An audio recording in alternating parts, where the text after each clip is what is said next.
तेव्हा त्यांना अपूर्व आनंद होईल.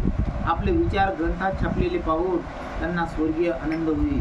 म्हणजे बाबासाहेब आंबेडकरांना जर एखादा ग्रंथ लिहिला, एखादा लेख लिहिला, बाबासाहेब आंबेडकरांना जे काही ग्रंथाचं लिखाण केलेलं आहे, बुद्ध आणि त्यांचा धम्म, प्रॉब्लेम्स ऑफ बुद्धी, मिलिंद प्रश्न, अशा पद्धतीचे अनेक ग्रंथ बाबासाहेब आंबेडकरांनी लिहिले. परंतु बाबासाहेब आंबेडकर या भारतामधला एक ज्ञानी, म्हणजे ज्ञानाचं एक आगर होता. आगर म्हणजे बाबासाहेब आंबेडकरांच्या बुद्धीची क्षमता, बुद्धीची लांबी रुंदी किंवा बुद्धीचं मोजमाप कदापि कोणीही या भारतामध्ये नव्हे तर या जगामध्ये सुद्धा कोणी केलं. कारण ज्याप्रमाणे समुद्राची लांबी रुंदी कोणाला मोजता आली नाही, त्या पद्धतीनं बाबासाहेब आंबेडकरांचं ज्ञान कोणाला मोजता आलं. आणि म्हणून बाबासाहेब आंबेडकरांना जेवढे काही आपले ग्रंथ आहेत हे खरोखरच, आपण जर एखादा ग्रंथ लिहिला आणि त्या ग्रंथाचं लिखाण जर आपण पूर्ण केलं तर बाबासाहेब आंबेडकरांना एवढा आनंद व्हायचा की जणू काही मी माझा जीव त्याच्यामध्ये गुंतवून टाकलेला आहे, अशा पद्धतीचा स्पष्ट आनंद बाबासाहेब आंबेडकरांना व्हायचा. जणू काही बाबासाहेब आंबेडकरांना त्या ग्रंथाबद्दल जणू काही आपण एखाद्या स्वर्गामध्ये आहे. आणि ज्याप्रमाणे स्वर्गामधलं जीवन हे अतिशय प्रेमाचं असतं, अतिशय आनंदाचं असतं, त्यामुळं बाबासाहेब आंबेडकरांना ग्रंथाचं लिखाण केल्यावर असं वाटत होतं. आपले विचार ग्रंथात छापलेले पाहून त्यांना स्वर्गीय आनंद होईल. आपल्या बुद्धी वैभवातून वाहिलेली ही ती पुस्तकरूपी गंगा पाहून त्यांना पुनर्जन्मापेक्षा अधिक आनंद होईल. म्हणजे मानवाला जो काही पुनर्जन्मात जो आनंद मिळणार नाही, म्हणजे बाबासाहेब आंबेडकर एक थोतांड म्हणून म्हणतात, एक संकल्पना म्हणून म्हणतात. कारण पूर्वज लोक काय म्हणायचे की मानवाला पुनर्जन्म, एक शॉर्ट सर्किट असल्याचं काय बोलतात. कारण मानवाला पुनर्जन्म नाही हा सिद्धांत तथागत भगवान गौतम बुद्धाचा आहे. परंतु जे काही मानवी मौल्यक जे विचार, मानवी मनामधलं जे काही आनंदाचं वातावरण, उत्साहाचं वातावरण, त्यासाठी बाबासाहेब आंबेडकर म्हणतात की या ग्रंथामध्ये जे काही मी माझे विचार त्याच्यामध्ये लिहित आहे, छापलेले पाहून त्यांना स्वर्गापेक्षाही आनंद वाटायचा. कर्ज निवारण्यासाठी जेफरसनने आपला ग्रंथसंग्रह अमेरिकन सरकारला विकला. आंबेडकरांनी आपला ग्रंथसंग्रह सहकार्याच्या अनिवार्य आग्रहामुळे आपल्या आवडत्या सिद्धार्थ महाविद्यालयाच्या उपयोगासाठी बिर्लाने देऊ केलेल्या किमतीच्या निम्म्या रकमेत दिला. मी महान मुत्सद्यांना आणि जास्त जगलो तर जीवन कसे कटायचे याची भीती भेडसावत असावी. आंबेडकरांची आर्थिक परिस्थिती विशेष चांगली नव्हती. तथापि नवी दिल्ली येथे त्यांच्या निवासस्थानी दुसरे एक ग्रंथालय फोफावले. ग्रंथ किती विकत घ्यावे याला सीमाच नसे. म्हणजे बाबासाहेब आंबेडकरांना त्यांचं जे काही ग्रंथ सामग्री होती, ग्रंथाचे जे काही साठा होता, साठवण होती, मग बाबासाहेब आंबेडकरांना सुद्धा काय केलं, त्या बिर्लांना देऊ केलं. पण कसं देऊ केलं? किमतीच्या निम्म्या रकमेत दिला. महान मुत्सद्यांना आपण जास्त जगलो तर जीवन कसे कटायचे याची भीती भेडसावत असावी. परंतु बाबासाहेब आंबेडकर म्हणायचे की जो काही जीवन आहे, जो काही जीवनाचा मार्ग आहे, तो मग आपण कशा पद्धतीने जगतो आहोत, कशा पद्धतीने वागतो आहोत, कशा पद्धतीने नांदतो आहोत, कशा पद्धतीने राहतो आहोत, याचा जो काही विचार केला गेला, याचं जे काही पुनरावलोकन केलं गेलं तर ते मात्र काही योग्य नाही. जास्त जगलो तर जीवन कसे कटायचे याची भीती भेडसावत असावी. आंबेडकरांची आर्थिक परिस्थिती विशेषतः चांगली नव्हती. म्हणजे बाबासाहेब आंबेडकर म्हणजे विशेष आर्थिक आर्थिक परिस्थिती खराबही नव्हती तर अतिशय चांगली नव्हती, कारण मध्यम परिस्थितीनं त्यांचं जीवनमान जगणं चालू होतं. आणि त्यांच्या निवासस्थानी दुसरे एक ग्रंथालय फोफावले. ग्रंथ किती विकत घ्यावे याला सीमाच नसेल. आणि बाबासाहेब आंबेडकरांना एवढं मोठं भयानक मोठं राजगृह कशासाठी बांधलं होतं? केवळ त्या ग्रंथासाठी बांधलं. आणि त्या ग्रंथासाठी बांधलं असल्यामुळं मग त्यांचं मनामध्ये चलता विचलता, म्हणजे ते म्हणतात ना की माणसाच्या मनाला हाव असते. बाबासाहेब आंबेडकरला कुठली संपत्ती जमा करावी याची हाव नव्हती, पण कुठून आपण काबाड कष्ट तर नाही करायचे, परंतु जे काही आपल्याला कायद्याच्या स्वरूपामधून जो आर्थिक मसुदा मिळतो आणि त्या पगारामधून आपण आपल्या म्हणजे ग्रंथालयासाठी पुस्तकाची सामग्री आपण कितीतरी घ्यावं, त्याला कुठे सीमा राहिलेली नाही. मनुष्याच्या अंगी जे काही थोरपण येते ते त्यांच्या अखंड उद्योगशीलतेतून तपश्चर्येतून निर्माण होते. मी भोगलेल्या हाल अपेष्टांची नि कष्टांची तुम्हाला कल्पना यायची नाही. दुसऱ्या एखाद्या मनुष्याचा त्याग समूळ नाश झाला असता असे त्यांना एका वृत्तपत्र पंडिताला सांगितले. ध्येयासाठी अविरत परिश्रम केल्यामुळे मनुष्याला कार्य करण्याची अपाट शक्ती प्रशंसनीय नैतिक धैर्य लाभते. आपल्या अंगी असलेली शक्ती वाढविण्यासाठी आंबेडकरांनी सर्व आयुष्यभर साहस केले, साधना केली. ती संपादन केलेली शक्ती गुलामगिरीतून पडलेल्या आपल्या बांधवांच्या शृंखला तोडण्याच्या कार्य व्यतीत केली. ते कार्य म्हणजे त्यांचा श्वासोश्वास, त्यांचा रक्ताचा धमन्यातून ते ध्येय वाहत होते. त्या ध्येयावर त्यांनी आपल्या सर्व ज्ञानाची शक्ती एकवटली होती. आपले सर्व उद्योगशीलता ही त्यांनी त्यासाठी वेचली होती. ते कृतीशील पंडित होते, पंडित राजकारणी होते. ज्ञानाशिवाय कृती आंधळे असते. आंबेडकरांच्या ठाई ज्ञान आणि कृती यांचा संगम झाला होता. त्यांनी विद्वानाच्या जगात आणि राजकारणाचा प्रभाव पाडला. त्यांचे ज्ञान अगाध होते, त्यांचे अनुभवनी शिक्षण नानाविध होते. म्हणजे बाबासाहेब आंबेडकर अनपण नव्हते. बाबासाहेब आंबेडकर एक ज्ञानी होते, ज्ञानाचा आगर होते, प्रकट पंडित होते. आणि एवढं काही सर्व काही असताना मनुष्याच्या अंगी जे काही थोरपण येतं, मनुष्य जो काही मोठा होतो त्यांना मान सन्मानाच्या गोष्टी प्राप्त होतात. या अशा जाणून बुजून एखाद्या भुजवणाला अंगामध्ये कोट घातला, टाय घातला आणि डोक्यावर पागोटा टाकला, तो ज्ञानी म्हणतो होणार नाही. कारण माणसाच्या मनामध्ये, माणसाच्या बुद्धीमध्ये, माणसाच्या धैर्यामध्ये एक तर धैर्यशीलता असली पाहिजे. या मेंदूमध्ये, या डोक्यामध्ये सर्व ज्ञान साठवून केलं. आणि एवढं ज्ञान मार्ग फक्त प्रकट पंडित डॉक्टर बाबासाहेब आंबेडकर यांच्या बुद्धीमध्ये होता. आणि अशाच पद्धतीने त्यांची बुद्धिमत्ता ही कशी होती?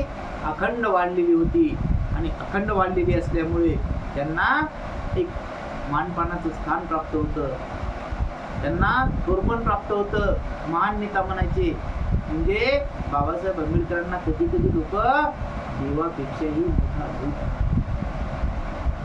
पण कोण म्हणायचे की अस्पृश्य म्हणजे जे 85% बॅकवर्ड समाज होता, हा 85% लोक बाबासाहेब आंबेडकरांना देवापेक्षाही देव मानायचे. कारण या 85% लोकांच्या हीन दुःखासाठी, दुबळ्यासाठी असा मायचा भूत किंवा 33 कोटी देवदैवतातला एकही देव धावून नाही आला. फक्त धावून आले ते डॉक्टर बाबासाहेब आंबेडकर. आणि त्या बाबासाहेब आंबेडकरांना या गुलामगिरीतलं बंधन तटातट तोडून टाकले आणि या समाजाचं, या मागासवर्गीयाचं जीवन उंचावण्याचा अतोनात प्रयत्न केला. जीवाला वेदना भोगल्या, जीवाच्या पराकाष्ठा केल्या, जीवाला कष्ट उपभोगावे लागले. परंतु बाबासाहेब आंबेडकरांनी कोण्या ठिकाणी हार खाल्ली नाही. अपमानाचे ओझे सायले, अपमानाचे बोलणे खाल्ले. वेळोवेळी क्षणोक्षणी बाबासाहेब आंबेडकरांचा अपमान होत होता. बाबासाहेब आंबेडकरांना देशद्रोही म्हणून मानत होते लोक. बाबासाहेब आंबेडकरांना अतिशय गलिच्छ अशा वर्तणुकी देण्याचे प्रयत्न करत होते. पण तरीही बाबासाहेब आंबेडकर चिडत नव्हते. म्हणजे एका शाहिरानं पण म्हणलेलं आहे, मला चीड येत नाही माझा काय गुन्हा. म्हणजे मला चीड येत नाही, हाच फक्त एवढा माझा गुन्हा आहे. कारण बाबासाहेब आंबेडकर म्हणतात की मला जर चीड आली असती, मी जर ती चीड खाल्ली असती आणि त्याच क्षणी आणि त्याच टायमाला जर मी त्यांना प्रत्युत्तर देण्याचा प्रयत्न केला असता, की या लोकांनी मला हार मारण्याचा सुद्धा प्रयत्न केला असता, परंतु प्रतिकार करण्यासाठी किंवा क्रांती घडवण्यासाठी मला या लोकांनी जिवंत ठेवलं. आणि बाबासाहेब आंबेडकर या लोकांपासून ठार झाले नाही, बाबासाहेब आंबेडकर संपले नाही.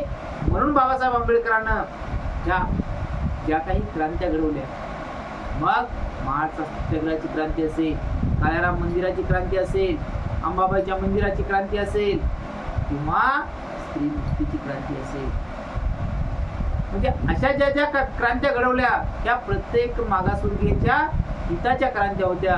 त्यांचं सुख त्यामध्ये दडलेलं होतं, त्यांचं भवितव्य त्याच्यामध्ये शिरलेलं होतं.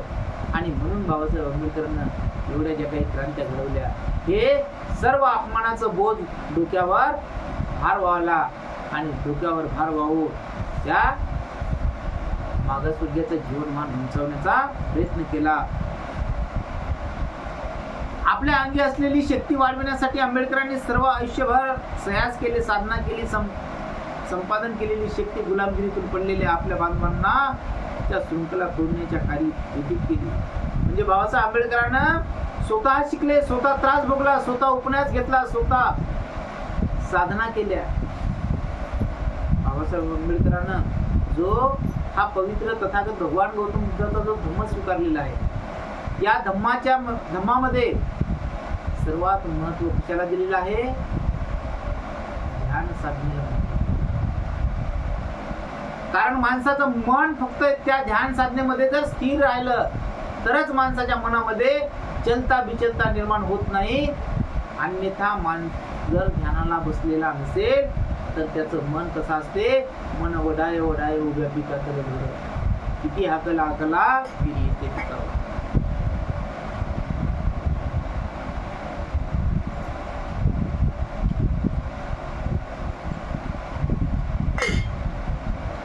कारण बाबासाहेब आंबेडकर म्हणतात की जोपर्यंत माणूस कुठल्या ध्यानाला बसत नाही, कुठल्या ध्यान साधना करत नाही, तोपर्यंत त्याचं मन काही स्थिर राहत नाही.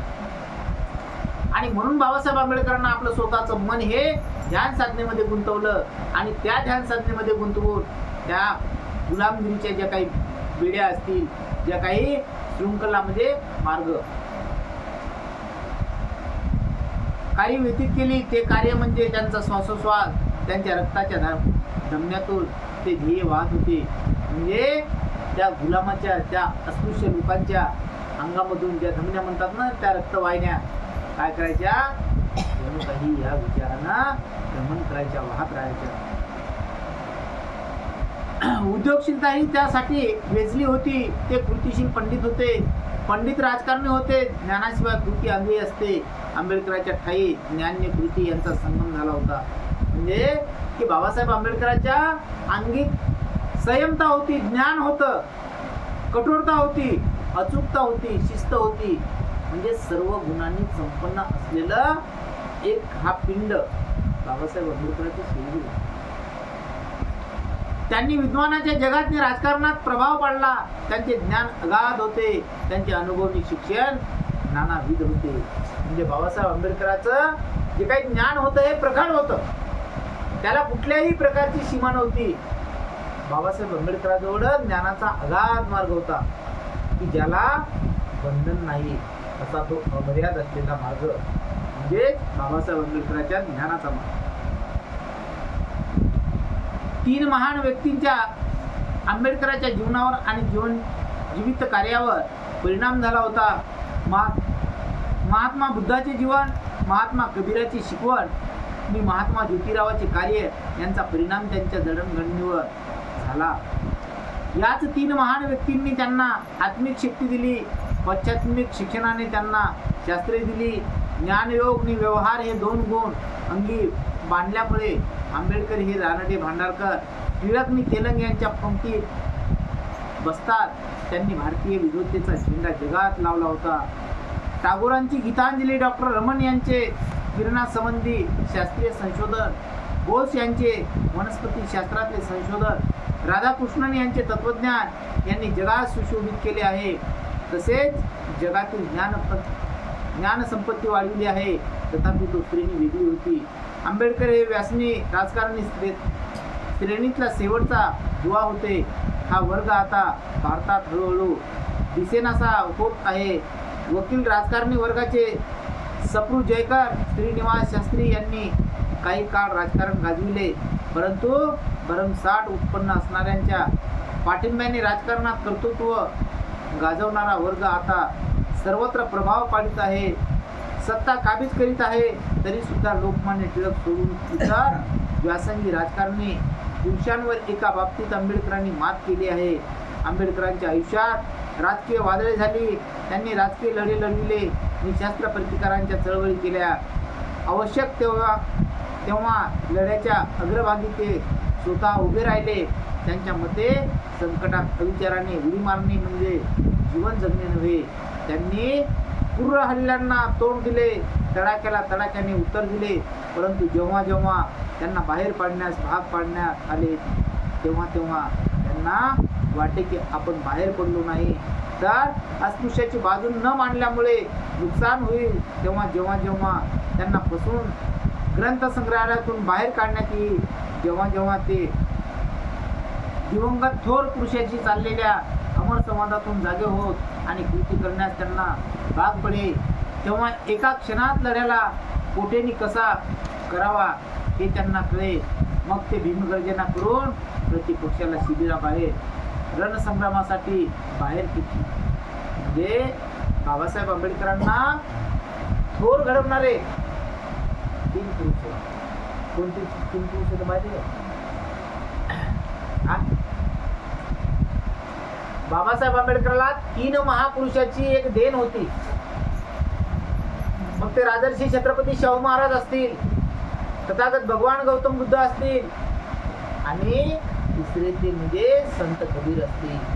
या 3ही महापुरुषांच्या, या 3ही महामानवांचा जो काही एकोपा होता, जी काही ज्ञान सामग्री होती, ही सर्व ज्ञान सामग्री जशीच्या तशी डॉक्टर बाबासाहेब आंबेडकरांना खेचून घेतली होती, संपादन केली होती. आणि त्यांचे जे काही विचार आचार असतील, त्यांचे जे काही आवडीनिवडी असतील, त्यांचे जे काही कायदे असतील, हे सर्व आपल्या डोक्यामध्ये साठवून घेतले, आत्मसात केले.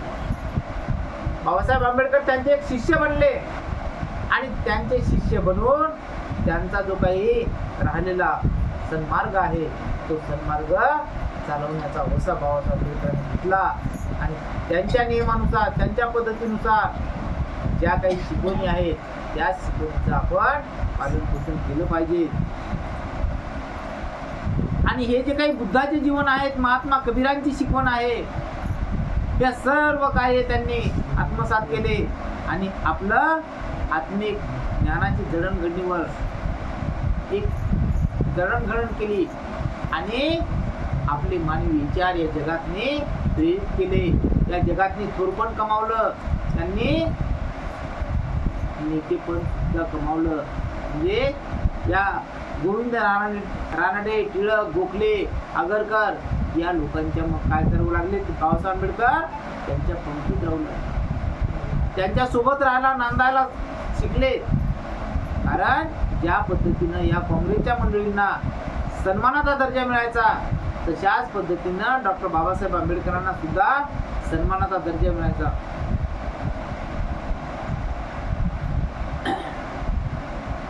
वकील राजकारणी वर्गाचे सप्रू जयकर, श्रीनिवास शास्त्री यांनी काही काळ राजकारण गाजविले, परंतु भरमसाठ उत्पन्न असणाऱ्यांच्या पाठिंब्याने राजकारणात कर्तृत्ववान गाजवणारा आता सर्वत्र प्रभाव पाडित आहे, सत्ता काबीज करीत आहे. तरी सुद्धा लोकमान्य टिळक सोडून इतर व्यासंगी राजकारणी पुरुषांवर एका बाबतीत आंबेडकरांनी मात केली आहे. म्हणजे बाबासाहेब आंबेडकरांना ही जरी लोक सत्तारूढ असतील, सत्तेमध्ये सत्ता काबीज करत असतील, परंतु बाबासाहेब आंबेडकरांना या लोकांच्या गुलामीमध्ये जीवन जगलं नाही.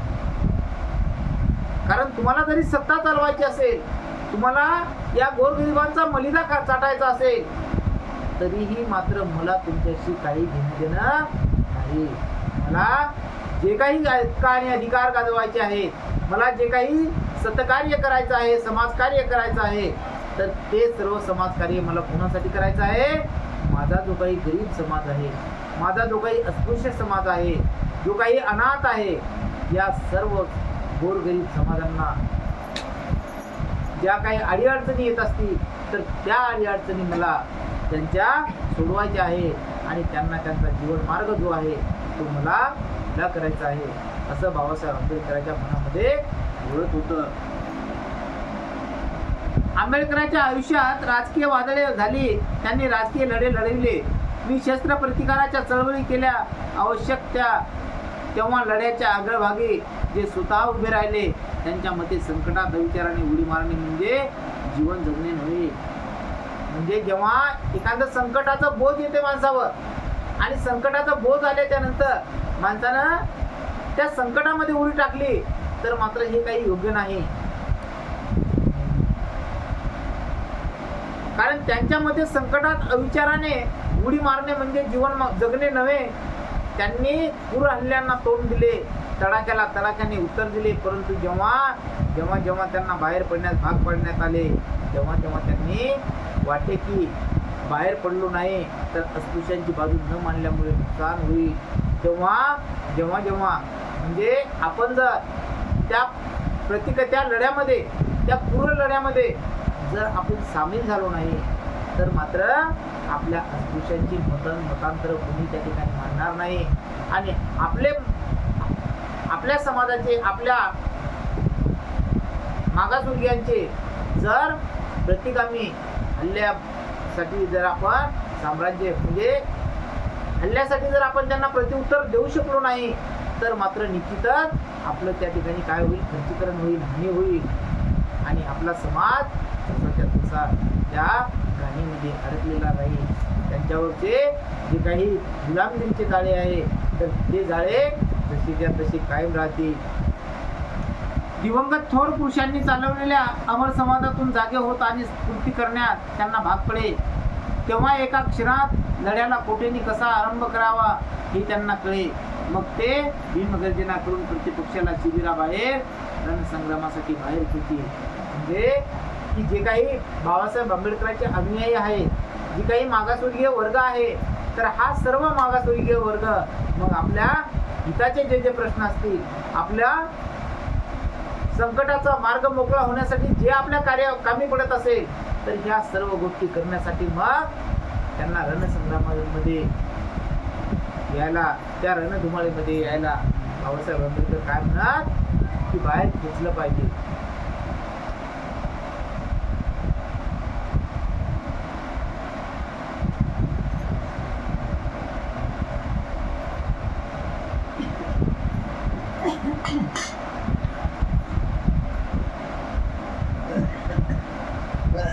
यास्तव त्यांची भारतातील प्रभावी पुरुषांमध्ये गणना होईल.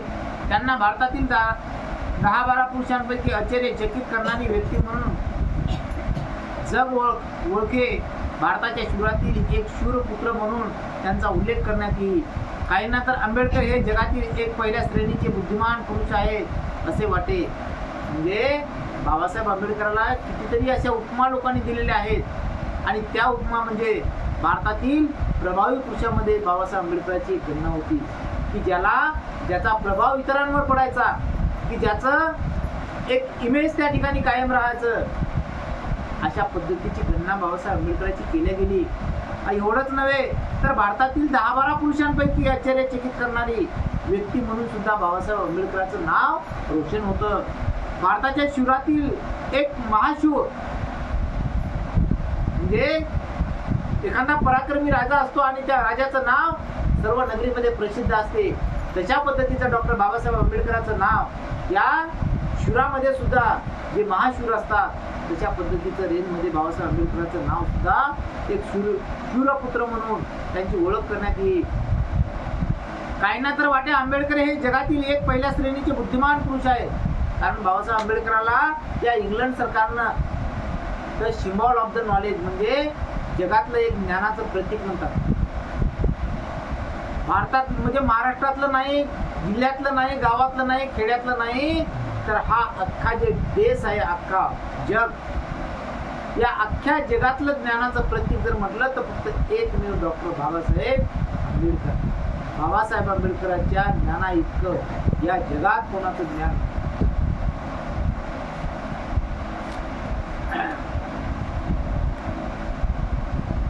आणि खरोखर ते एक महान पुरुष होते. ते नावाप्रमाणे भीमपुरुष होते.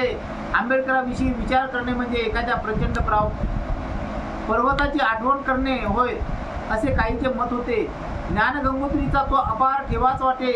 विद्वत्ता आणि राज्यशास्त्र यात ते जगातील कोणत्याही महान राजकारणी आणि विद्वान पुरुषाची बरोबरी करू शकत. ज्यांना आपल्या विद्वत्तेची नि राज्यशास्त्रातील पारंगत घमेंड होती, ते ज्ञानाचे डोंगर पचविलेल्या आंबेडकरांच्या राजगृहात अखंडपणे चालवलेल्या ज्ञान यज्ञाच्या प्रकाशाच्या झितात आपल्या ज्ञानाची पंथी निस्तेज झालेली पाहून नतमस्तकाने बाहेर पडत आंबेडकर हे व्यासपीठावर विधिमंडळात लोकसभेत प्रभावी वक्ते म्हणून लौकिक पावले विजेचे झटके देणाऱ्यांनी प्रतिस्पर्ध्यांनी गोंधळून जावे इतक्या निकराने त्यांच्या भाषण प्रतिस्पर्ध्यावर गोळ्याची फेर झाली. तसे बर्ग सारखे त्यांचे वक्तृत्व अष्टपैलू नव्हते. सरळ साध्याने आवेशपूर्ण अशा त्यांच्या वक्तृत्वाला एक आगळीच गोळी होती. आपल्या व्यासंगामुळे संपादन केलेला आत्मविश्वास आणि विषयाचा संपूर्ण अभ्यास, आपल्या भाषेवर प्रभुत्व या बळामुळे त्यांच्या निर्भय सल्ल्याला एक प्रकारची धार येईल. ते जे काही सांगत ते तत्व बरोबर आहे असा त्यांचा आत्मविश्वास असे. ज्यांना ते फटके लागत ते म्हणत आंबेडकरांचा आदेश आणि झपाटा हा मूर्तिमंत उद्धटपणा आहे. म्हणजे बाबासाहेब आंबेडकर हे अतिशय ज्ञानाचा प्रकट विचाराचे असे ते ज्ञानपंडित. आणि आंबेडकरांच्या राजगृहात अखंडपणे चालवलेल्या ज्ञान यज्ञाच्या प्रकाशाच्या झुतात आपल्या ज्ञानाची पंथी निस्तेज झालेली पाहून नतमस्तकाने बाहेर पडत आंबेडकर हे व्यासपीठावर विधिमंडळात लोकसभेत प्रभावी वक्ते म्हणून. म्हणजे बाबासाहेब आंबेडकर आपल्या समाजामध्येच नव्हे तर जी काही विधान लोकसभा आहे त्या लोकसभेमध्ये, त्या विधिमंडळामध्ये सुद्धा बाबासाहेब आंबेडकर या सर्व खासदारांपैकी एक ज्ञानिवंत पुरुष ठरले. प्रभावी प्रवक्ते म्हणून लौकिक पावले विजेचे झटके देणाऱ्यांनी प्रतिस्पर्ध्यांनी गोंधळून जावे इतक्या निकराने त्यांचे भाषण प्रतिस्पर्ध्यावर गोळ्याची फेर झालीत असे. म्हणजे बाबासाहेब आंबेडकरांचे शब्द हे जणू काही एखाद्या बंदुकीमधल्या तोफमधल्या ज्या काही गोळ्या अशा धड धड धड धड सुटायच्या, तशा पद्धतीनं बाबासाहेब आंबेडकरांच्या या पर्णमुखामधून, या स्वर्णमुखामधून अशा पद्धतीचे शब्द जणू काही एखाद्या बंदुकीच्या गोळ्या धड धड धड धड निघत आहे. असे बाबासाहेब आंबेडकरांचे विचार हे चांगल्या दर्जाचे त्या ठिकाणी उगवत असत. बर्ग सारखे त्यांचे वक्तृत्व अष्टपैलू नव्हते.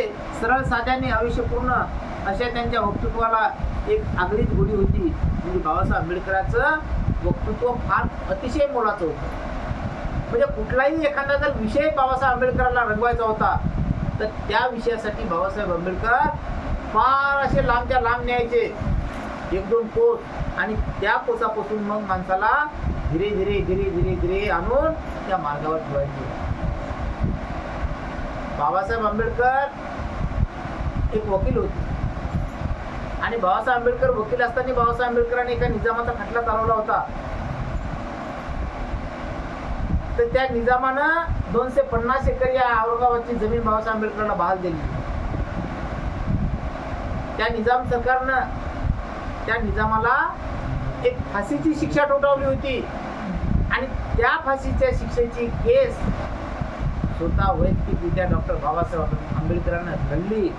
आणि केवळ कशावर बाबासाहेब आंबेडकरांनी फाशी तोडली असेल त्या माणसाची अंदाज तुमच्या मनानं कशावर तोडली असेल? फक्त नुसत्या ठिकाण्यावर. कारण माणसाला जर फाशी द्यायची असली ना तर त्याला सर्वस्व त्याच्या जीवनामध्ये की बाबा आता तू शेवट आहे तुझा आणि तुझी शेवटची इच्छा काय आहे ही त्याला विचारलं जातं. आणि बाबासाहेब आंबेडकरांनी त्या निजामाला सांगितलं की बाबा रे, तुझी 8 वाजून काही मिनिटांना तुझी फाशी आहे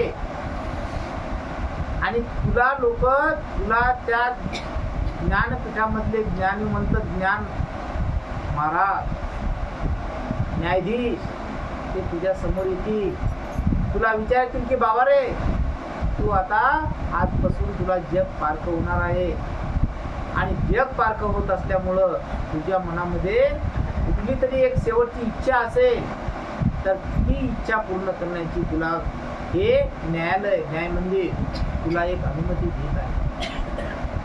तर तू एकच म्हणायचं की महाशय, मला फक्त माझी एकच इच्छा आहे की मला फुटाणे खायचे आहे. बंधूंनो, बाबासाहेब आंबेडकरांना त्या निजामाला सांगितलं, तशा पद्धतीने त्या निजामानं तो कृत्य केलं आणि 8 वाजून काही 5-10 मिनिटाची जी काही फाशी होती तर ते फुटाणे खाता खाता खाता खाता त्या मिनिटाच्या व्यतिरिक्त 10 मिनिटं झाले. बाबासाहेब आंबेडकर खाडकर त्या ठिकाणी त्या न्याय मंदिरात उभे राहिले आणि बाबांनो, त्या निजामाची फाशीचा टाइम संपलेला आहे, त्याला फाशी दिल्या गेलेली आहे.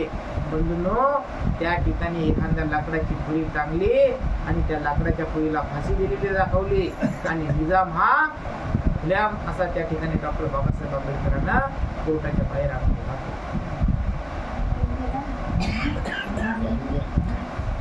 म्हणजे बाबासाहेब आंबेडकरांचे जे काही फॉर्म्युले असायचे, जे काही विचार असायचे, हे साधे साधे विचार असायचे.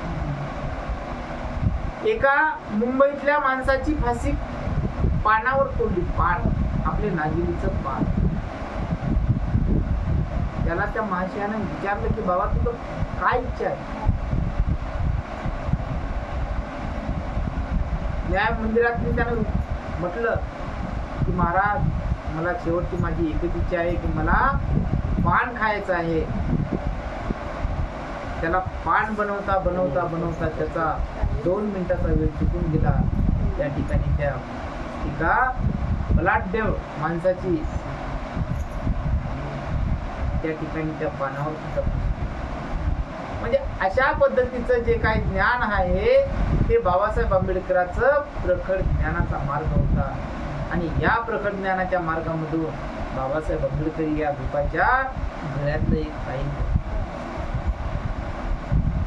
बाबासाहेब आंबेडकरांना जी स्थावर संपत्ती जी काही जमा केली, ही स्थावर संपत्ती आपल्या स्वतःच्या अवलादीसाठी किंवा स्वतःच्या वारसासाठी ठेवलेली नाही. ही सर्व संपत्ती आहे, ही देशाला दान केली. बाबासाहेब आंबेडकरांची संपत्ती त्याच्या स्वतःच्या वारसासाठी कुठंही ठेवलेली नाही. एवढी मोठी पश्चिम महाराष्ट्रामध्ये रयत शिक्षण संस्था आहे आणि आपल्या मुंबई पासून तर मराठवाड्यापर्यंत एकच संस्था आहे विदर्भामध्ये, ती फक्त पीपल्स एज्युकेशन सोसायटी म्हणजे पश्चिम महाराष्ट्रात ती संस्था आहे आणि विदर्भ, मराठवाडा आणि कोकणपट्टीमध्ये ही संस्था आहे की डॉक्टर बाबासाहेब आंबेडकरांची.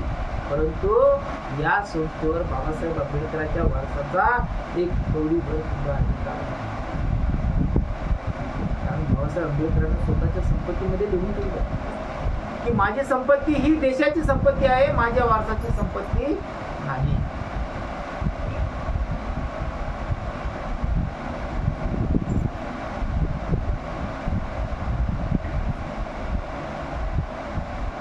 सरळ साध्याने आवेशपूर्ण अशा त्यांच्या वक्तृत्वाला एक आगळीच गोडी होती. आपल्या व्यासंगामुळे संपादन केलेला आत्मविश्वासने विषयाचा संपूर्ण अभ्यास, भाषेवर प्रभुत्व बळामुळे त्यांच्या निर्भय सल्ल्याला एक प्रकारची धार देई. ते जे काही सांगत ते तत्व बरोबर आहे असा त्यांचा आत्मविश्वास असे. ज्यांना ते फटके लागत ते म्हणत. आंबेडकरांचा आदेशने झपाटा हा मूर्तिमंत उद्धटपणा आहे. म्हणजे मग बाबासाहेब आंबेडकरांचे जे काही विचार असायचे तर आता हे बाबासाहेब आंबेडकरांच्या विरोधी लोकांना पडणार आहेत का? नाही पटणार. कारण बाबासाहेब आंबेडकर अस्पृश्य आहेत आणि मग बाबासाहेब अस्पृश्य असल्यामुळे बाबासाहेबांचे विचार कसे असतील, अस्पृश्यांच्या हिताचे असतील. मग बाबासाहेब आंबेडकराला उद्धट नाहीत म्हणणार लोक तर काय म्हणतील. कारण एवढंच होतं की बाबासाहेब हे अस्पृश्य होते आणि अस्पृश्याच्या हिताचे अधिकार बाबासाहेब आंबेडकर त्या सभागृहामध्ये मांडत होते.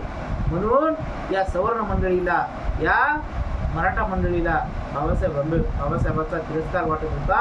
बाबासाहेबांचे विचार हे उद्धटपणाचे वाटत होते. बाबासाहेबांना ती लोक अतिशय वाईट संबोधायचे. अढळ विचाराच्याने जीवित कार्यासाठी झटत असलेल्या पुरुषांना शत्रू असायचे. त्याचप्रमाणे आंबेडकरांनाही स्तुती पाठकनी निंदक लाभले होते. वैयक्तिक प्रामाणिकपणाविषयी आणि निर्भय बौद्धिक प्रामाणिकपणाविषयी त्यांचा लौकिक होता. तरी सुद्धा कामाची आणि मालाचे पैसे देतेवेळी ते काही वेळा फार कंजूसपणा दाखवीत असत. हिशोब पूर्ण करण्यासाठी एखादी व्यक्ती गेली म्हणजे ते तक्रारीच्या स्वरूपात सांगत की तुमचे पैसे अगोदरच चुकते केलेले आहेत. या म्हणण्यात केव्हा केव्हा थोडे तथापि असे आणि पुष्कळदा पैसे देण्याच्या पद्धतीत काही घोटाळे होत किंवा आजूबाजूच्या परिस्थितीमुळे अपसमज निर्माण होत. जरी त्यांचे सार्वजनिक आयुष्य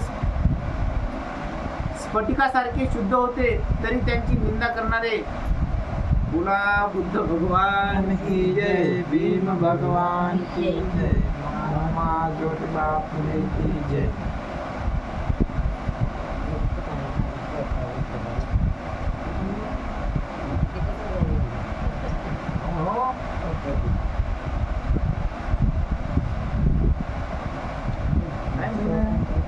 लोक झोपायला